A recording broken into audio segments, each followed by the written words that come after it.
Consciência causal e consciência mental. O primeiro self e suas energias. A consciência do primeiro self pode ser controlada pela mentalidade, que por sua vez pode ser controlada pela consciência causal. Quando a mônada adquire consciência causal e superior, a consciência mental, se é que a mônada mantém, está sempre subordinada àquela superior e faz parte de seu subconsciente, assim como as consciências física e emocional fazem parte do subconsciente do homem.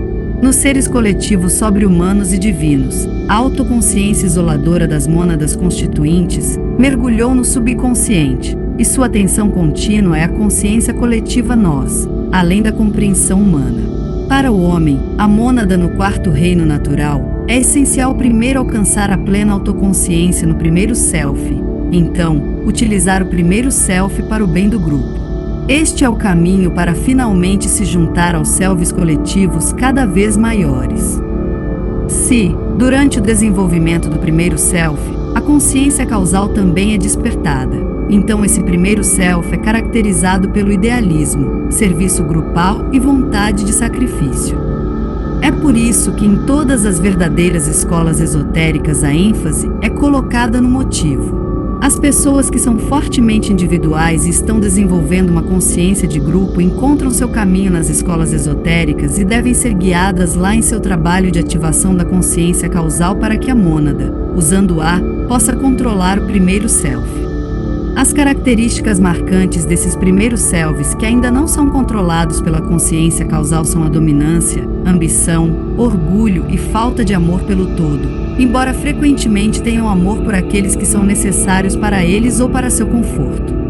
À medida que a consciência de grupo cresce constantemente, o indivíduo vê isso como um instrumento de serviço e de vontade de se sacrificar pelo bem da unidade. Quando o indivíduo atinge esse estágio e passa nos testes das qualidades e habilidades necessárias, ele está maduro para o discipulado. O problema consiste em determinar em que degrau da escada do desenvolvimento o indivíduo se encontra em determinado momento. Atrás de cada ser humano se estende uma longa série de vidas. Alguns estão agora desenvolvendo uma personalidade dominante e egoísta. Isso é, para eles, um passo à frente tanto quanto discipulado para o aspirante. Outros já são personalidades desenvolvidas e começam a experimentar a energia que flui através deles e a reunir em torno de si aquelas pessoas que vibram com sua nota e querem receber sua mensagem. Daí as miríades de pequenos grupos em todo o mundo, trabalhando em todos os campos da expressão humana. Outros passaram além desse estágio e estão se descentralizando da expressão do primeiro self nos 3 mundos da vida humana e são impelidos por energias do envoltório causal e da segunda tríade. Eles não trabalham mais, planejam e lutam para expressar seu primeiro self, para causar seu impacto individual no mundo, ou para reunir magneticamente em torno de si um grupo de pessoas que os admiram e, assim, alimentam as fontes de seu orgulho, ambição e senso de importância. Eles estão começando a ver as coisas em uma perspectiva mais nova e verdadeira. A luz do todo, a luz do pequeno self se apaga. Quando um homem atinge este estágio de abnegação, de serviço, de subordinação ao self universal, e o sacrifício ao grupo torna-se seu objetivo, ele pode ser recebido naquele grupo de trabalhadores conhecedores que é o reflexo no mundo físico da hierarquia planetária. A mentalidade como um obstáculo à consciência causal. A mentalidade inferior em particular é a que referidos, em menor grau, e menos ainda, os 2 últimos sendo capazes de receber ideias causais, oferece oportunidade para um tratado de grande extensão, mas aqui será suficiente apontar algumas das maneiras pelas quais impede o indivíduo de entrar em contato com a consciência superior, ou seja, causal e superior. Por sua atividade intensa e estimulada, impede o fluxo descendente da inspiração dos mundos causal e superior. Ele age como uma cortina escura que bloqueia a iluminação superior. Somente se essa mentalidade hiperativa for estabilizada e alcançar um repouso estável, essa iluminação pode penetrar, através dos envoltórios da encarnação, no cérebro físico e, assim, estar disponível para o serviço prático. A sabedoria da segunda tríade existe para o uso do primeiro self, mas é barrada pelas investigações da mentalidade. Quando a energia mental é muito intensa, ela forma uma corrente que impede que as ideias causais fluam para o envoltório mental e a consciência mental, de recebê-las. Somente quando a energia mental for treinada e regulada, uma iluminação completa no cérebro físico pode ser alcançada através da união de três energias: causal, mental e etérica. Quando esses três estiverem unidos, tudo o que impede a emancipação do homem pode ser destruído. Por discriminação, uma faculdade do envoltório mental, o primeiro self é treinado para distinguir o real do irreal, o self do não self. Segue-se então um período em que a atenção da mônada está centrada necessariamente no primeiro self e seus envoltórios e onde, portanto, a capacidade de resposta às influências da segunda tríade e do algoedes, bem como a compreensão da evolução da consciência, é pequena. Somente quando o homem distinguir rapidamente a verdade da inverdade em tudo com que contata e escolher a verdade, o caminho do esoterismo se abrirá diante dele. Então, também aprenderá a controlar a mentalidade em vez de ser controlada por ela. Quando a consciência mental é apenas um instrumento, ela pode começar a cumprir sua função justa de ser uma intérprete da consciência causal. A mentalidade também atrapalha de outra forma. Enquanto a mentalidade, com sua atividade inquieta, dominar o primeiro self, o aspirante não pode cooperar com outros seres pertencentes a várias evoluções. Mesmo que ele tenha conhecimento teórico das leis da vida e da evolução da consciência, isso não é suficiente, mas a consciência de unidade deve dominar a mentalidade. A mentalidade separa, a unidade atrai. A mentalidade cria uma barreira entre um homem e outros seres. A unidade quebra todas as barreiras e funde grupos diversos em união. A mentalidade repele por vibrações fortes, interrompe e destrói, enquanto a unidade produz coerência e cura. A reorientação do primeiro self para o segundo self. Até o estágio do aspirante, os envoltórios da encarnação, sua consciência e relação com o mundo físico circundante ocuparam o primeiro lugar na experiência do mônada. Agora é possível fazer uma reorientação, de modo que a mônada no envoltório causal se torne o fato mais importante para o aspirante. Ele também perceberá que sua relação com o mundo circundante, no que diz respeito ao aspecto da matéria, os envoltórios, compreenderá o mundo físico, bem como os mundos superfísicos. Até agora, o homem incluiu em sua relação apenas o que está compreendido dentro do aspecto material da evolução humana normal. Ele usou esse aspecto da matéria e foi dominado por ele. Ele também sofreu com isso e, consequentemente, com o tempo se revoltou, através da saciedade total, de tudo que pertence à existência material. Insatisfação, desgosto e um cansaço profundo são características muito frequentes daqueles que estão à beira do discipulado. Pois um discípulo é aquele que busca aprender um novo ritmo, entrar em um novo campo de experiência e seguir os passos daqueles que trilharam à sua frente o caminho que leva das trevas à luz, do irreal ao real. Ele provou as alegrias da vida sendo oferecidas nos mundos do primeiro self e viu sua impotência para satisfazê-lo e mantê-lo. Agora ele está em um estado de transição entre o antigo e o novo estado de ser, entre a consciência nos envoltórios da encarnação e a consciência no envoltório causal.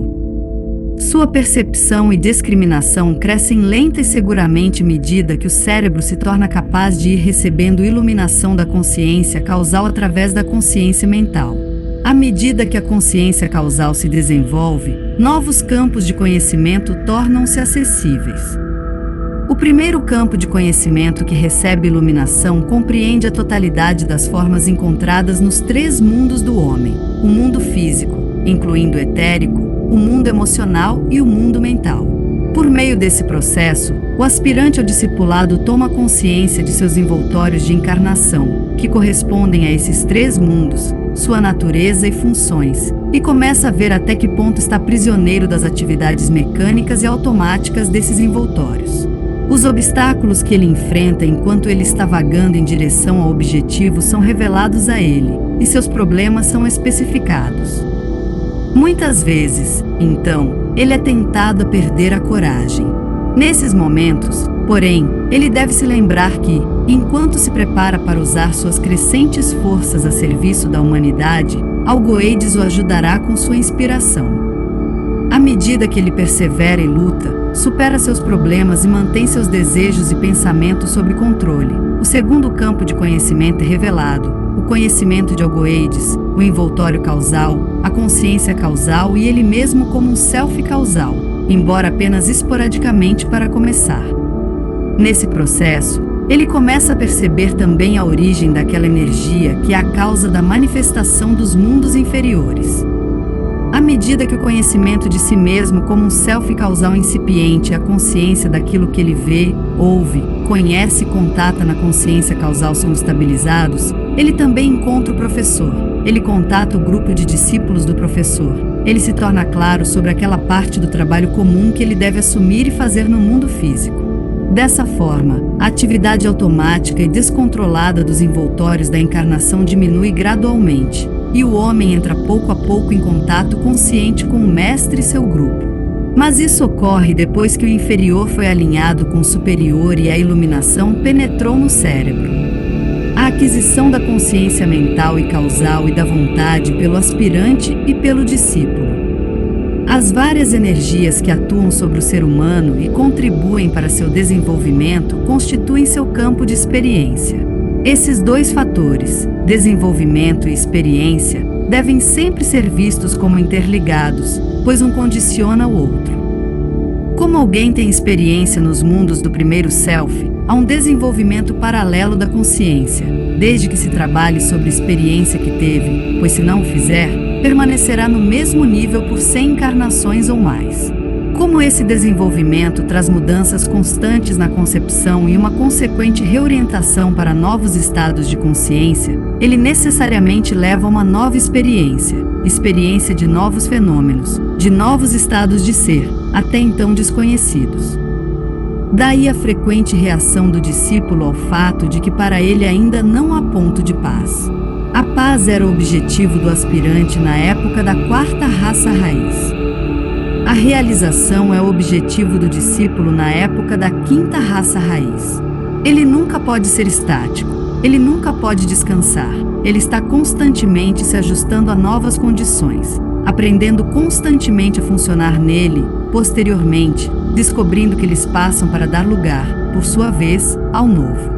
Isso continua até que a consciência se estabilize no incipiente segundo self. Então o iniciado sabe que é a unidade desbloqueadora, observando a fantasmagoria fenomenal da vida na forma. Ele passa de um sentido de unidade para um sentido de dualidade, e daí novamente para uma unidade superior. Primeiro, o self se identifica com a matéria física grosseira e o organismo, a tal ponto que, para o self, toda dualidade desaparece na ilusão de que o self é a forma e que a forma é tudo que existe. A conversa sobre o self e o não-eu, o self e seus envoltórios, então corresponde experiência e compreensão do self. Para alcançar compreensão e clareza suficientes quanto a esta relação entre o self e seus envoltórios, o self deve ser ensinado que ele tem outros envoltórios além do organismo e que nenhum desses envoltórios é o self. A doutrina elosóica sozinha dá este ensinamento, já que os esoteristas mais antigos nunca esclareceram que o self é um átomo primordial, uma mônada, mas identificaram o self com algum envoltório superior, o envoltório causal ou superior. O aspirante está neste estágio de dualidade, e também o discípulo até o momento do seu treinamento para a terceira iniciação, tornando-se um self causal incipiente. Nesse estágio de dualidade, a consciência envolvente domina por muito tempo a autoconsciência. Então vem uma vida ou várias vidas, nas quais nenhuma prepondera, mas uma espécie de equilíbrio é atingida, mas um equilíbrio caracterizado por inatividade e inércia. Então o ponto de equilíbrio se desloca em benefício da autoconsciência, de modo que começa a dominar. Mesmo depois disso, pode acontecer que o self às vezes seja identificado com alguma de suas consciências envolventes. No terceiro estágio, o self alcança aquela verdadeira unidade onde o self vive inteiramente no aspecto da consciência e não se identifica com a consciência em nenhum de seus envoltórios de encarnação. Isso requer pelo menos autoconsciência causal, pois somente isso torna possível a autoconsciência permanente. Assim como o envoltório emocional é o campo de batalha para o aspirante, o envoltório mental é o envoltório no qual o discípulo é testado. O aspirante deve aprender a controlar sua emocionalidade por meio de sua mentalidade, mas o discípulo deve aprender como controlar sua mentalidade por meio de sua consciência causal. O discípulo recebe orientação nisso de Algoides. Neste trabalho sobre si mesmo, o aspirante realiza aquele desenvolvimento de consciência que a hierarquia planetária pretende para toda a humanidade e que começou a efetuar a partir da terceira raça raiz, mas foi forçado a interromper após a rebelião do sacerdócio negro na Atlântida. É mais fácil compreender a tendência e o trabalho das energias mentais na humanidade como um coletivo do que no indivíduo. Apenas alguns seres humanos ainda estão usando conscientemente a energia mental e, portanto, apenas alguns podem entender o que isso realmente envolve. Cada vez mais os homens irão, como indivíduos, adquirir esta faculdade intelectual, mas, numericamente falando, apenas 1 em 10.000 está utilizando este poder inerente, a vontade mental, e conscientemente funcionando em seu invólucro mental. Na humanidade como um todo, entretanto, a energia mental teve um efeito mais definido e produziu resultados notáveis. Através das lembranças da dor sofrida e de uma reflexão posterior, o homem aprendeu o que evitar e o que promover no mundo físico. Através do discernimento quanto às ideias e aos pensamentos, o homem aprendeu a decidir em que basear suas atividades de todos os tipos, embora ele tenha apenas uma compreensão imperfeita da verdadeira natureza das ideias e sua aplicação das verdades sentidas seja bastante imperfeita. Que muitas vezes ele escolhe imprudentemente, que as ideias que governam a conduta do grupo não são as mais elevadas, que a opinião pública é moldada por interesses pessoais e egoístas, pode ser uma triste verdade. No entanto, através da dor e aprendendo a utilizar o poder de escolha no reino das ideias, o homem está constantemente avançando em direção à liberdade total e ao controle total da Terra. Uma das primeiras coisas que todo aspirante deve aprender, ao procurar compreender a natureza e o uso correto da mentalidade, é que a participação na opinião pública deve dar lugar à consciência individual do que é correto, e que então essa consciência individual deve ser tão empregado e concentrado que é vista em sua correta relação com a consciência causal e pode ser usado como uma ferramenta para ativação da consciência causal, ainda amplamente passiva, e para expansão do envoltório causal com ideias de realidade. Nesta consciência causal, o propósito do ser coletivo planetário será revelado, e na compreensão das ideias que Protogon nos envia e essa consciência causal em começar a aprender, mesmo que vagamente, todo egoísmo humano e interesse próprio. Desaparecer. Através da compreensão correta e uso correto e controle do envoltório emocional e sua consciência, o homem pode entrar no centro de unidade do envoltório causal e saber, além de toda controvérsia, que tudo está bem, pois tudo é amor, pois tudo de para cima é governado de acordo com as leis da vida, mas lamentavelmente muito pouco de para baixo. Por meio da compreensão correta da consciência mental e do uso correto da vontade mental, o homem pode entrar no centro de conhecimento do envoltório causal e saber que tudo está bem, pois tudo está planejado e o plano do governo planetário está sendo constantemente realizado. O trabalho dos adeptos atlantes era impressionar os seres humanos com o fato de que Deus é amor. O trabalho dos adeptos arianos é ensinar que a consciência do mundo é vontade, ensinar as pessoas que estão maduras para isso como ativar a vontade mental. Essas pessoas são, portanto, colocadas em contato com o centro da coroa do ser planetário. O treinamento do envoltório mental tem um valor, e muitos evitam tais detalhes pertencentes à visão de mundo esotérica, escondendo-se atrás de uma ênfase na vida esotérica vista, tudo devido a uma inerente preguiça mental. Isso que você recebe agora é apenas o ABC do esoterismo. Não perca tempo, no entanto, em deduções muito detalhadas. Tudo o que é possível agora é um esboço geral amplo, reserva paciente, uma disposição para reconhecer as limitações físicas do cérebro e a aceitação de hipóteses. Considere estas hipóteses possíveis, a menos que sua razão se revolte ou seja contrariada por fatos previamente dados por mensageiros da hierarquia planetária. O esoterista não. Dogmatizer. Ele apenas dá certas informações, cuja exatidão ele deixa para o futuro demonstrar. Ele pede aos discípulos que registrem as informações que agora podem parecer peculiares ou mesmo contraditórias, para ver se serão elucidadas, desvendadas e mais facilmente compreendidas. Um pouco de conhecimento leva muita confusão, a menos que seja deixado de lado para uso futuro, quando os anos de instrução tiverem aumentado o estoque de conhecimento. A consciência mental é a faculdade de construção de formas. Os pensamentos são coisas. Pensamento é forma, vibração, consciência. A consciência causal é a faculdade de construção de padrões, aquele intelecto superior que trabalha com as impressões azuis sobre as quais as formas são modeladas. A consciência essencial é a faculdade que permite ao homem entrar em contato com a consciência da unidade e aprender sinteticamente o plano, aprender certas ideias hierárquicas. O objetivo de todo o trabalho de um aspirante é compreender a consciência mental, causal e essencial, com a qual ele deve aprender a trabalhar. Seu trabalho, portanto, pode ser resumido da seguinte forma: 1. Ele tem que aprender a pensar, descobrir que possui um instrumento chamado intelecto e descobrir suas faculdades. Este estágio compreende principalmente, pois foi amplamente feito no estágio emocional. 2. Ele tem que aprender em seguida a recuperar seus processos de pensamento e propensões de construção de forma e descobrir as ideias que fundamentam a forma de pensamento divina, o processo do mundo, e assim aprender a trabalhar de acordo com o plano e subordinar sua própria forma de pensamento construindo as ideias do mundo causal. Ele tem que aprender a penetrar no mundo das ideias, assimilar o conteúdo de conhecimento das ideias e começar a trabalhar com os padrões básicos nos quais as formas da manifestação inferior são modeladas. 3. Tendo desenvolvido essa consciência de ideia causal, ele deve progredir ainda mais, até que entre na consciência essencial e assimile suas ideias para usá-las como base de todo o seu trabalho e ação.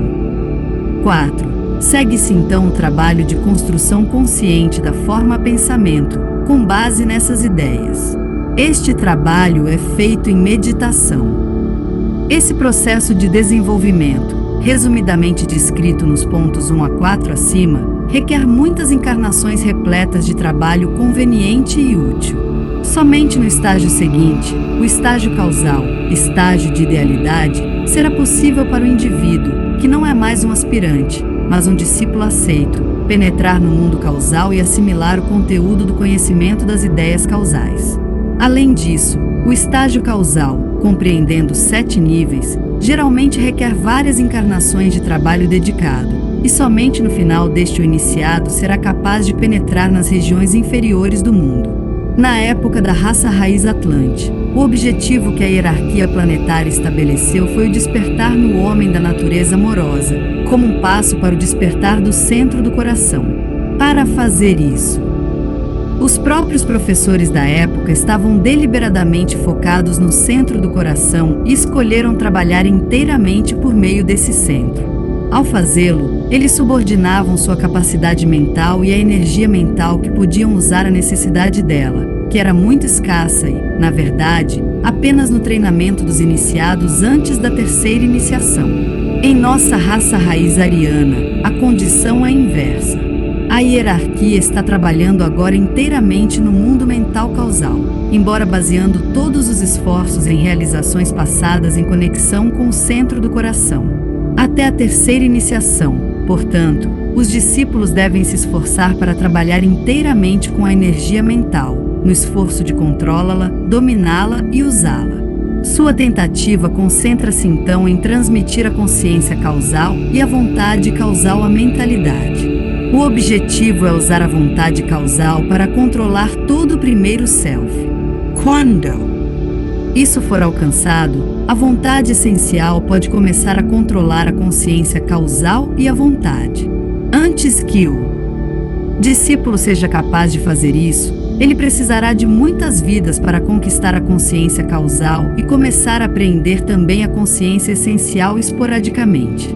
Até a terceira iniciação, no entanto, o despertar da consciência causal é o fator dominante, e não a consciência essencial. Após a terceira iniciação, que marca a transição definitiva para fora da consciência limitada pela forma e inferior, o iniciado pode começar a funcionar à vontade no mundo essencial. Ao fazê-lo, a consciência mental é constantemente relegada ao fundo até que se torne parte do subconsciente. Percepção intuitiva, visão pura, conhecimento direto e capacidade de utilizar as energias indiferenciadas da consciência essencial são as principais características dos adeptos arianos. A palavra indiferenciado é usada aqui no sentido de liberdade da multiplicidade. A restrição da vontade causal a algum dos 7 departamentos foi substituída pelo livre uso de todos os 7 tipos de energia pela vontade essencial. A vontade, que é transmitida através da consciência mental causal controlada pela mônada, aparece como 7 tipos de energia correspondentes aos 7 tipos humanos. Assim, trata-se de 7 tipos de consciência mental causal e dependerá dos 7 departamentos. Esta divisão e diferenciação em 7 tipos domina o homem até a terceira iniciação, até que ele se torne um self causal. Por pertencer a um tipo, o homem é arrastado para certas atividades importantes e tendências de vida que são determinadas por seu tipo particular. Esse pertencer a um tipo e agir de acordo com um tipo se deve ao fato de que o envoltório causal de todo homem é de um certo tipo, um dos 7. Os tipos também determinam a divisão da humanidade em 7 grandes grupos, através dos quais se concentram as energias dos 7 departamentos planetários. No estágio de unidade e estágios superiores, onde o aspecto matéria perdeu seu poder, até mesmo essas divisões desaparecem, e o iniciado vê o plano como um todo, conhece a vida em sua unidade essencial e começa a ter algum entendimento do que o terceiro eu significa. Os discípulos devem sempre lembrar que todas as distinções e categorias são produções mentais e se devem ao controle das formas materiais pela energia mental. É quase impossível para o discípulo superar essas distinções e diferenças até que tenha passado completamente para a segunda tríade, tenha se tornado um 46 self e tenha saído do domínio da primeira tríade. Mas até a terceira iniciação, mesmo o aspecto consciência implica dualidade. Autoconsciência e matéria, autoconsciência e os envoltórios, o observador e o observado, o amante e o amado, o buscador e o procurado. É somente quando a energia da terceira tríade na terceira iniciação começa a ser sentida que o que é dito aqui corresponde ao próprio entendimento do discípulo. A luta do discípulo ao dominar as energias do mundo mental causal pode ser resumida em 3 afirmações. 1. O trabalho no mundo mental causal produz a apreensão da dualidade. O discípulo procura tornar-se autoconsciente no envoltório causal e controlar seus envoltórios de encarnação a partir daí. O alinhamento dos envoltórios da encarnação com a mônada, estando autoconsciente no envoltório causal, é seu objetivo. O discípulo dá o primeiro passo nessa direção quando começa a deixar de se identificar com os envoltórios da encarnação e suas funções mecânicas de consciência, e reconhece durante esse período de transição que há uma dualidade. 2. A consciência mental causal, usada corretamente, torna-se, portanto, um instrumento para a apreensão de 2 tipos de realidade: a realidade do mundo causal e a realidade dos 3 mundos do homem. É o princípio mediador, neste ínterim onde reina a dupla apreensão. 3. No estágio posterior, os envoltórios da encarnação tornam-se tão bem alinhados com o envoltório causal que a dualidade desaparece, e a consciência causal, uma vez ativada, torna desnecessária toda a consciência inferior. Quando a matéria do envoltório mental é ativada exclusivamente pela mônada, estando autoconsciente no envoltório causal, e a mônada pode adicionalmente manter-se com autoconsciência em seu incipiente envoltório essencial, momentos muito curtos para começar, depois mais longos e mais longo, e, vagamente, apreender até mesmo a energia do plano espiritual. Então o self causal construiu a ponte, o Antakarana, que alinha, não apenas a primeira tríade com o envoltório causal, mas também o envoltório. Causal com a segunda tríade. Quando o self causal fez isso, o envoltório causal cumpriu seu propósito. Não é necessário e, portanto, é dissolvido. Algoides fez seu trabalho e está liberado de sua conexão com a mônada humana. Então a mônada pode dissolver a primeira tríade, pois não precisa mais encarnar. Pode manter a primeira tríade, se pretender trabalhar posteriormente nos mundos dos homens, e então forma, com vontade dirigida através da primeira tríade, envoltórios nesses mundos. Então a mônada pode trabalhar através e com a energia conforme dita o plano. A escolha da ação correta sob inspiração causal. Existem muitas linhas de atividade nas quais o discípulo inspirado causalmente pode se lançar. Não é fácil ter clareza sobre qual escolha é a melhor. Existe então um critério pelo qual um homem pode saber qual dentre várias linhas de atividade é a linha certa a seguir? Existe algo que capacitará um homem a escolher infalivelmente a ação certa e seguir o caminho certo? A questão refere-se à escolha entre dois cursos de ação que são corretos e corretos. Quando um homem avança no desenvolvimento da consciência, ele se depara com escolhas que exigem uma discriminação cada vez mais sutil. A discriminação grosseira entre o certo e o errado que ocupa o pouco desenvolvida, substituída pelas distinções mais sutis do certo e do mais certo, do alto e do superior, e a concepção do certo é formulada com maior cuidado e compreensão. No estresse e na fadiga da vida e na pressão constante sobre cada um daqueles que constituem o seu grupo, a complexidade do problema é muitas vezes muito grande. Quando a escolha é entre o que beneficia o indivíduo e o que beneficia o grupo, é fácil escolher o que é certo para o homem que tem discernimento e assume sua justa responsabilidade. Segue-se a distinção entre o mais conveniente e o menos conveniente, e então os fatores do mundo físico, como hora certa, lugar certo, pessoas certas e uso correto de recursos econômicos finitos, etc., devem ser considerados. No entanto, podem surgir situações em que, após a aplicação de tais procedimentos de exclusão e discriminação, ainda resta uma escolha em que nem o bom senso nem o discernimento com base tanto no conhecimento esotérico quanto no esotérico podem mostrar o caminho. O desejo é fazer a única coisa certa e agir da maneira que melhor beneficie o grupo, independentemente de considerações pessoais. No entanto, o conhecimento e a compreensão não são suficientes. O que então o aspirante deve fazer? Uma de duas coisas: ou ele pode escolher a linha de ação que lhe parece a mais sábia e a melhor. Isso pressupõe confiança na lei da colheita em particular, mas também confiança na lei da autorrealização. O aspirante então demonstra aquela firme confiança em si mesmo sem a qual ele não pode desenvolver nem o caráter individual nem os tipos sobre-humanos de consciência. Isso envolve também a capacidade de seguir em frente com base na decisão tomada e, assim, acatar os resultados sem presságios ou arrependimentos. Ou ele pode esperar, descansando em um senso interior de direção, sabendo que no devido tempo ele determinará, fechando todas as portas menos uma, qual é o caminho que ele deve seguir. Pois há apenas uma porta aberta pela qual tal homem pode passar. Ele vai precisar de intuição para escolher esta, a porta certa.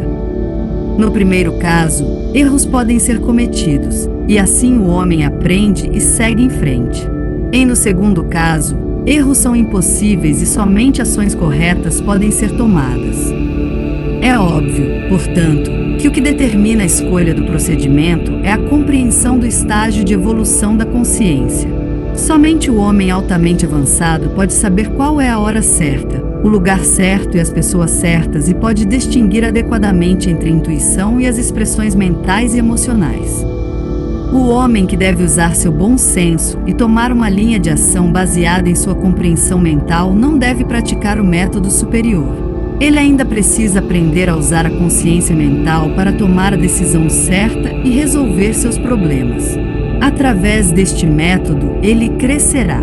O conhecimento intuitivo faz parte da consciência causal, e esta deve estar ativa antes que a intuição possa funcionar.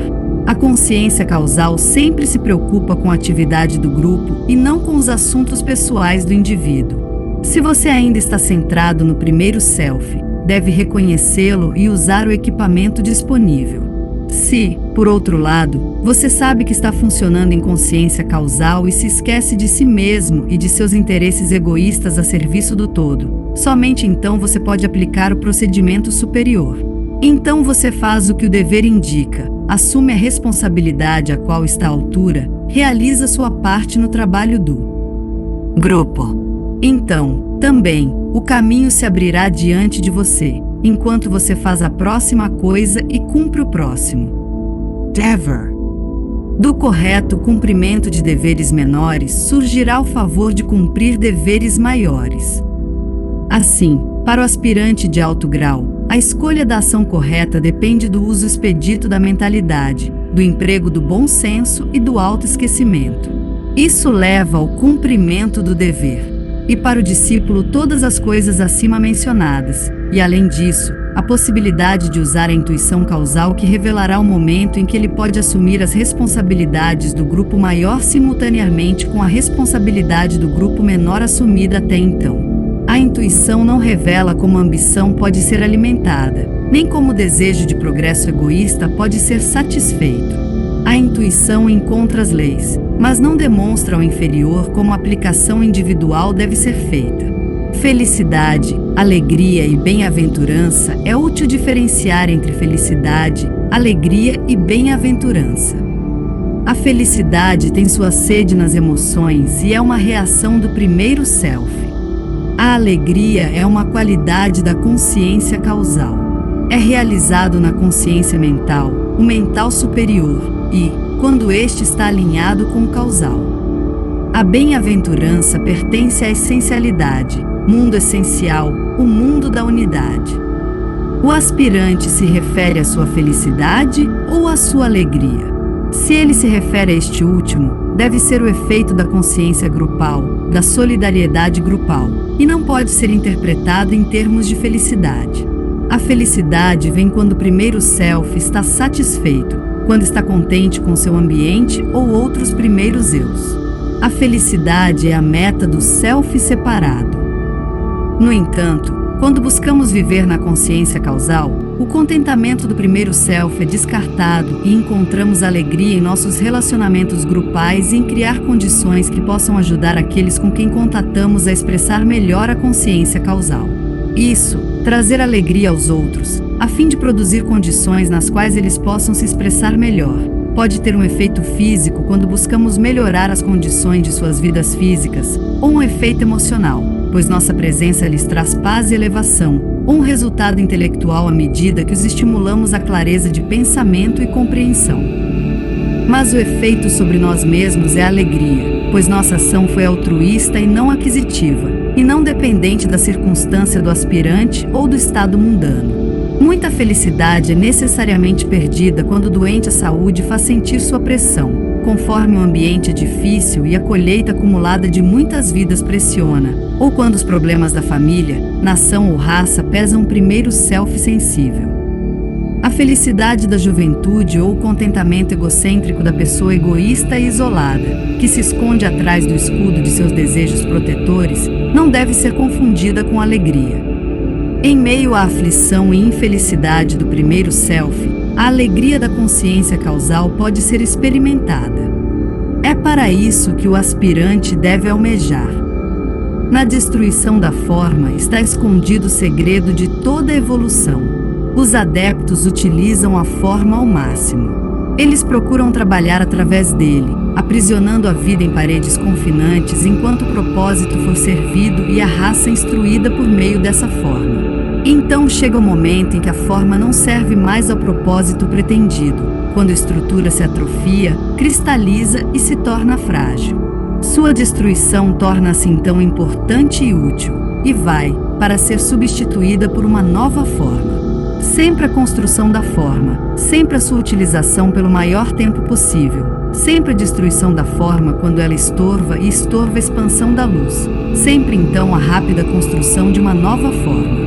Tal tem sido o método desde o início da era. O sentido esotérico, em todas as instruções de caráter verdadeiramente esotérico, a atitude do discípulo é enfatizada como particularmente importante. Como ele se relaciona com a realidade superfísica, o que ainda é apenas subjetivo, o que é esotérico. Ele deve assumir e manter consistentemente a posição de observador, desvinculado do mecanismo de observação e contato. Ele deve se reconhecer como um ser essencialmente espiritual, diferente em natureza, objetivos e métodos de trabalho dos envoltórios que considera conveniente ocupar temporariamente e empregar. Ele deve perceber sua unidade e linhas de contato com todos os trabalhadores semelhantes, e assim, chegar a uma percepção consciente de sua posição na hierarquia dos seres espirituais. Deve-se sempre lembrar que o indivíduo deve manter seu status estritamente para si mesmo e demonstrar seu nível de desenvolvimento por uma vida de serviço ativo e altruísta e por uma visão clara que está à frente da concepção geral da humanidade. Cada trabalhador é responsável por si e pelo seu serviço e por mais ninguém. O nível de evolução de um indivíduo não aparece em reivindicações feitas, mas no trabalho realizado e no amor e sabedoria demonstrados, conhecimento evidenciado do plano para a humanidade e um sentido esotérico manifestado. O que significam as palavras sentido esotérico? O poder de viver e funcionar no aspecto consciência, de possuir um contato interno constante com a consciência causal e algoides, e isso deve encontrar expressão no amor ativamente demonstrado, na sabedoria constantemente derramada e na capacidade de incluir e sentir-se unido com tudo que vive e respira. Isso significa uma atitude mental interior que, qualquer que seja sua orientação, é dirigida com intenção e vontade. A atenção dirigida da mônada, então, controla a atividade mecânica e automática do envoltório. Pode governar e controlar a sensibilidade emocional, não apenas do próprio discípulo, mas de todos com quem ele pode entrar em contato. Pela força de seu pensamento silencioso, ele pode trazer luz e paz a todos.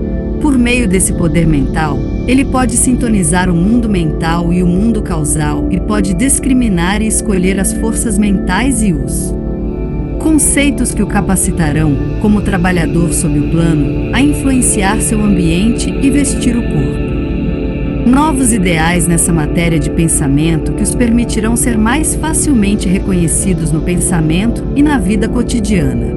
Esta atitude mental permitirá ao discípulo também orientar-se para o mundo causal e nesse espaço de inspiração e luz, descobrir seus companheiros de trabalho, comunicar-se com eles e, em união com eles, colaborar na elaboração do plano de hierarquia planetária. Este sentido esotérico é a principal necessidade do aspirante neste momento.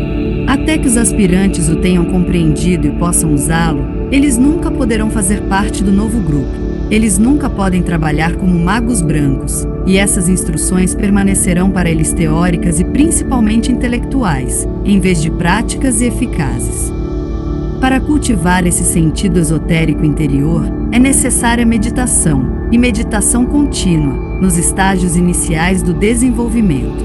Mas à medida que o tempo passa e o homem alcança o melhor contato com o segundo self, essa meditação diária forçosamente dará lugar a uma orientação constante para o segundo self, e então a meditação como agora compreendida e necessária não será mais necessária.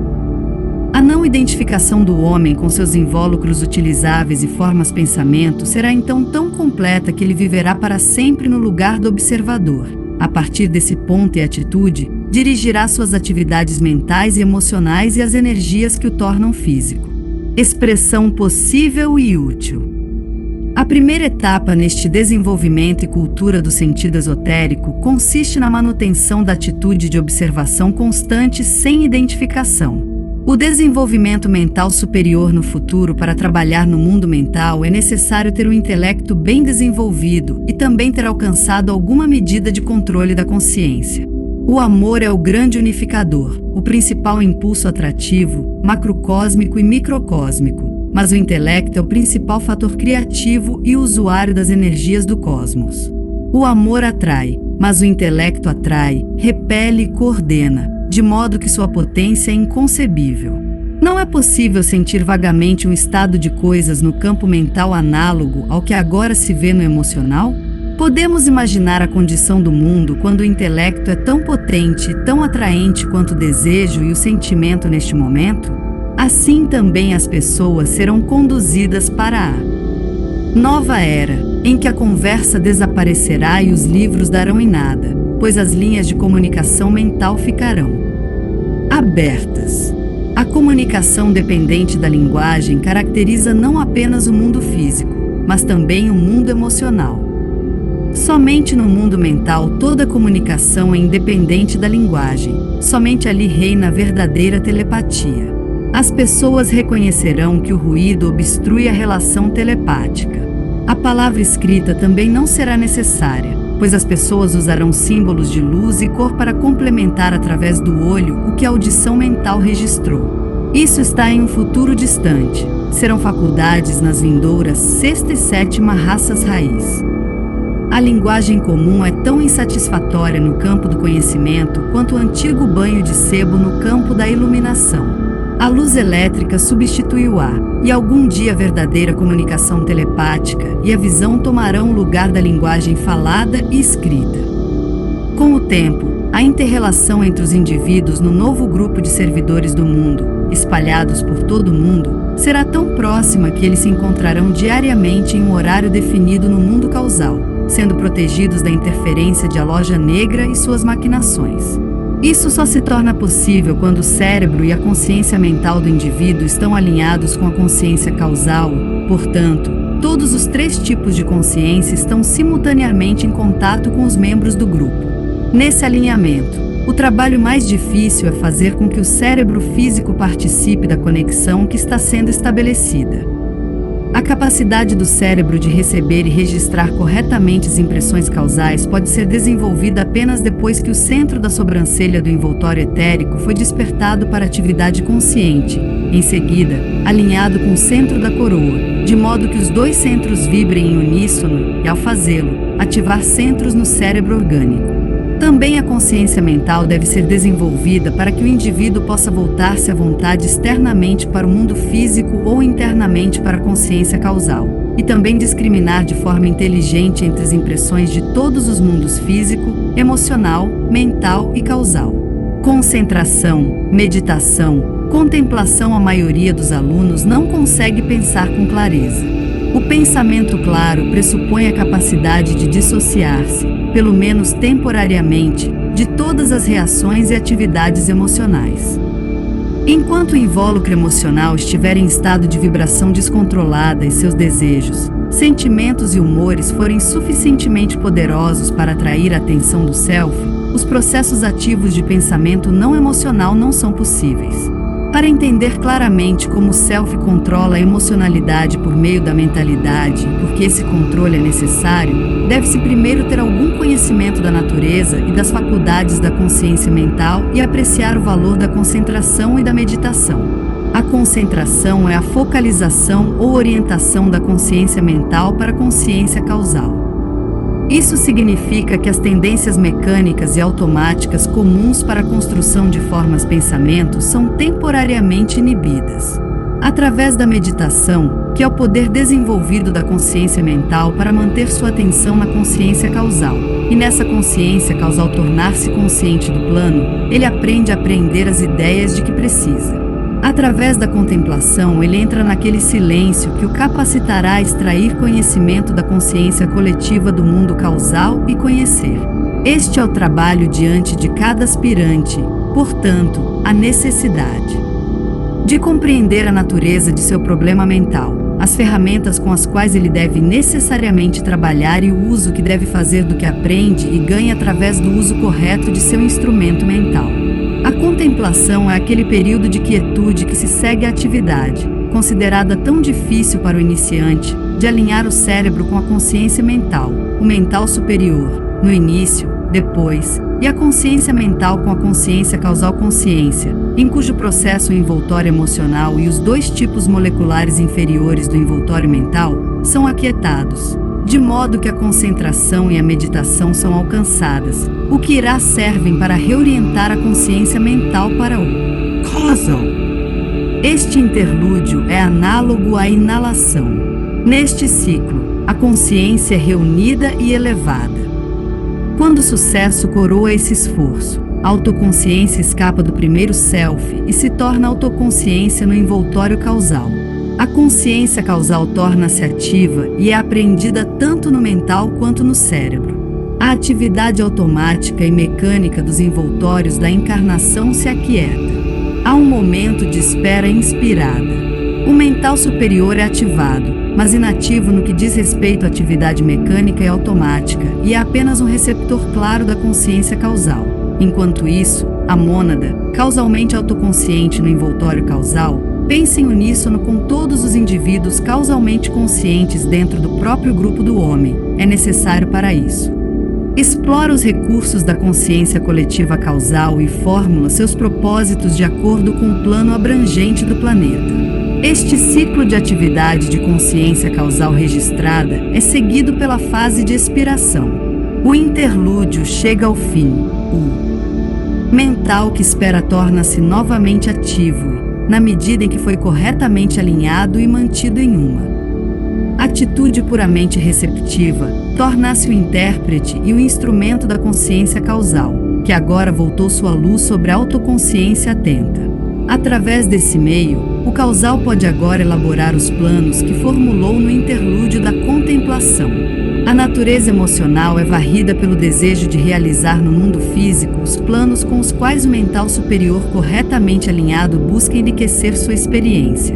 Posteriormente, o cérebro recebe a impressão transmitida e o indivíduo ajusta sua vida física para que esses planos possam ser devidamente realizados.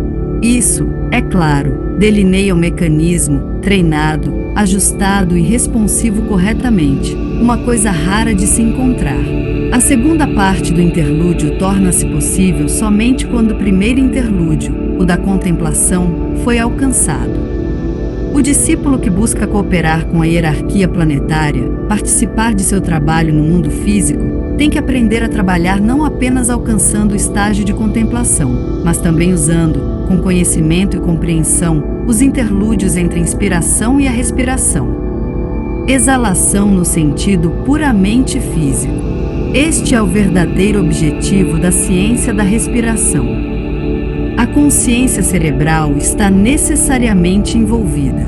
O homem pode fazer uso correto dos interlúdios entre as respirações somente quando ele conquistou o poder com atenção direcionada ininterrupta para realizar a fase de contemplação que compreende o causal, o mental superior e o cérebro.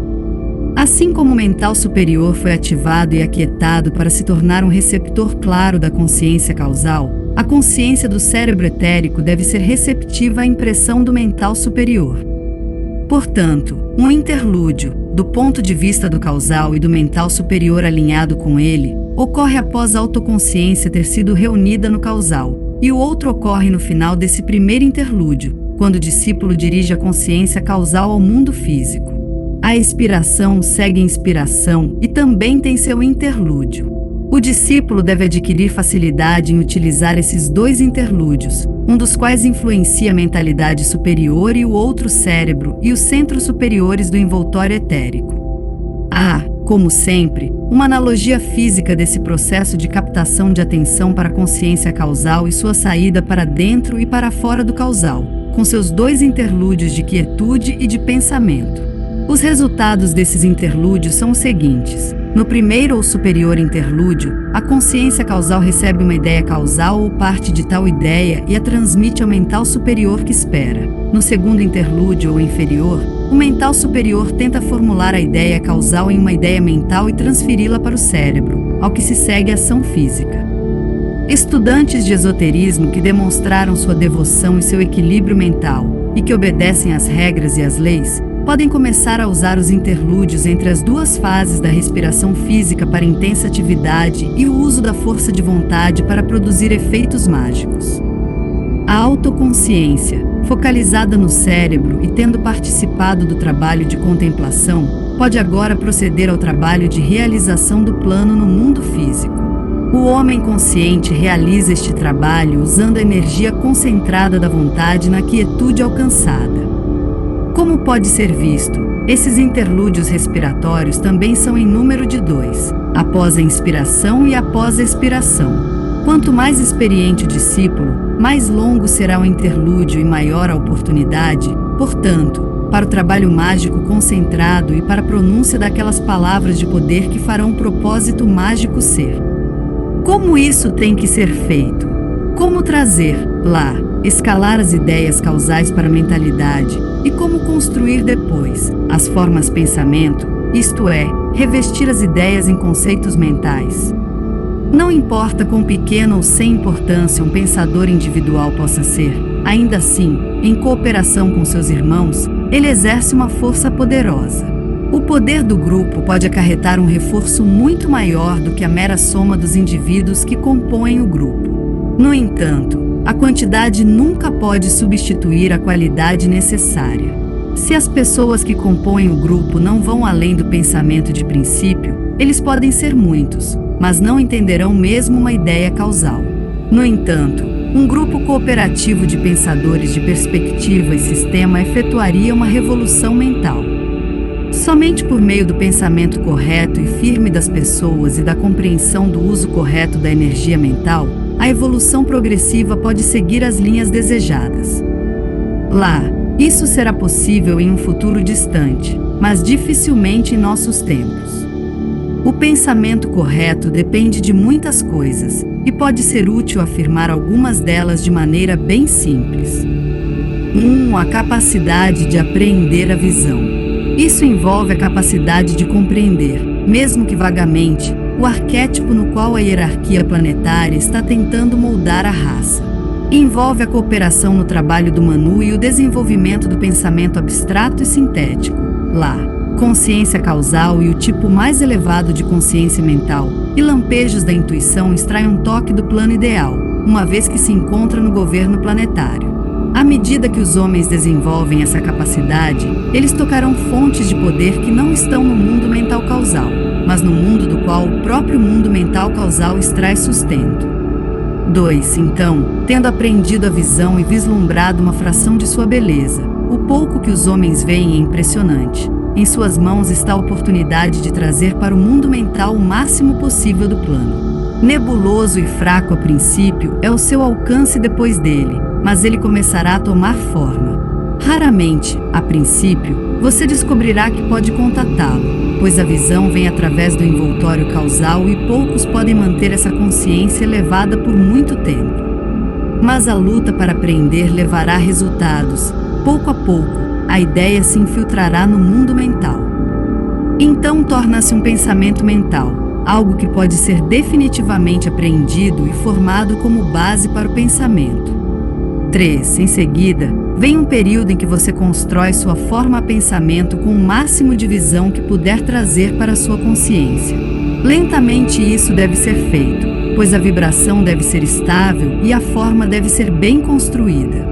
O trabalho apressado não leva a lugar nenhum. À medida que você constrói, sentirá gradualmente um anseio, um desejo de ver essa visão trazida à Terra e de vê-la se tornar conhecida por outras pessoas.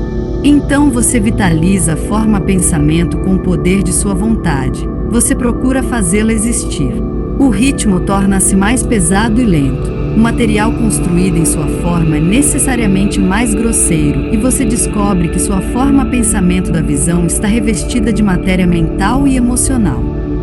4. Feliz o discípulo que pode aproximar ainda mais a visão da humanidade, contribuir para, trabalhar para sua realização no mundo físico.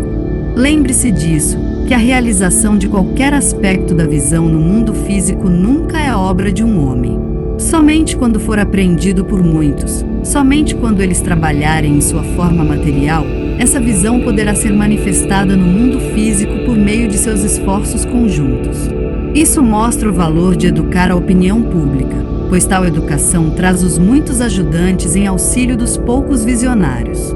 Sempre a lei é válida, na descendência, diferenciação. Os 2 ou 3 apreendem o plano intuitivamente. Então eles ativam com seu pensamento a matéria do mundo mental, e os pensadores se apoderam da ideia. Isso é uma coisa difícil de aprender e difícil de fazer, mas a recompensa é grande.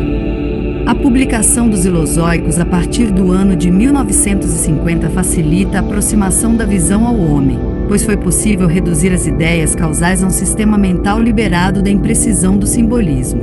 Por causa disso, uma responsabilidade maior recai sobre os esoteristas para aprender a dominar o sistema e, por sua vez, trazê-lo para outros seres humanos receptivos.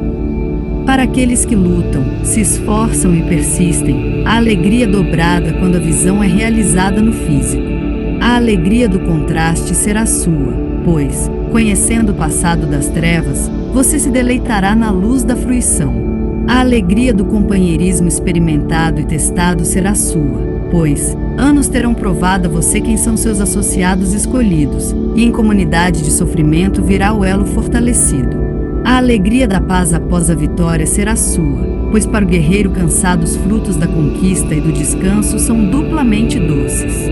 A alegria de participar do plano da hierarquia será sua, e tudo está bem quando você se une à hierarquia. A alegria de ter ajudado a consolar o mundo necessitado, de ter trazido luz às almas obscurecidas, de ter curado em alguma medida a ferida aberta da angústia do mundo, será sua. E na consciência dos dias bem passados, e na gratidão das almas salvas, vem a alegria mais profunda de todas, a alegria que um professor conhece quando é instrumental em elevar um irmão um pouco mais alto na escala.